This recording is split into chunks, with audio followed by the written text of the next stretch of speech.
Le dernier hors-série de Top 500 de l'océan Indien va de sortir. Son directeur de la rédaction, Alain Foulon, nous en dévoile son contenu.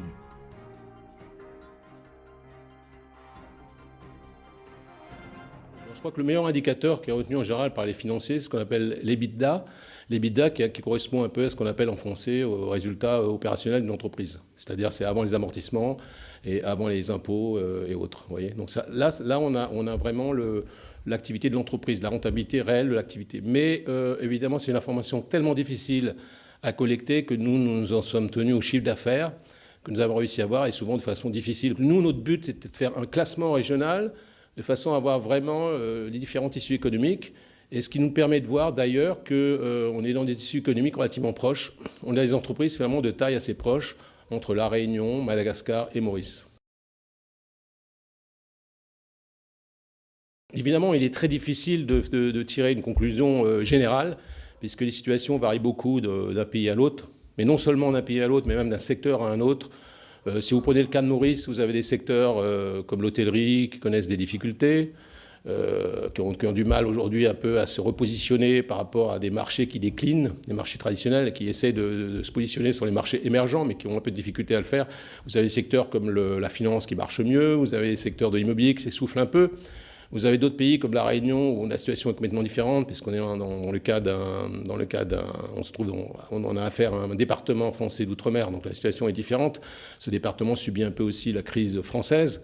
Et Madagascar sorti d'une grande crise. On s'aperçoit que Madagascar a fait une très bonne résilience. Enfin, ces entreprises ont bien résisté à cette crise, mais il était temps que, je dirais, que ça prenne fin et qu'on se retrouve avec un gouvernement de façon à relancer notamment les financements des bailleurs de fonds, parce que l'économie malgache était vraiment à bout de souffle. Mayotte est un peu dans ce cas-là aussi, puisqu'elle est passée dans un statut elle a adopté le statut de département.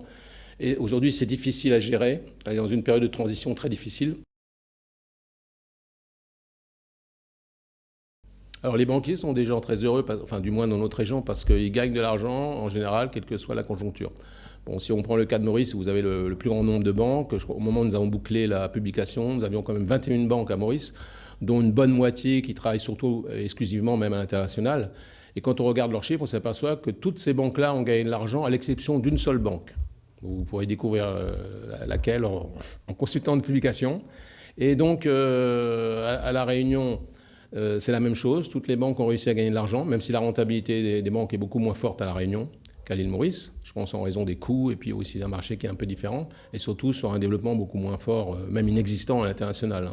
Et sur Madagascar, là aussi, on constate que malgré 5 ans de crise économique qui ont quand même ralenti, enfin crise politique, mais qui a ralenti énormément l'économie, les banques malgaches ont quand même réussi à maintenir leurs résultats.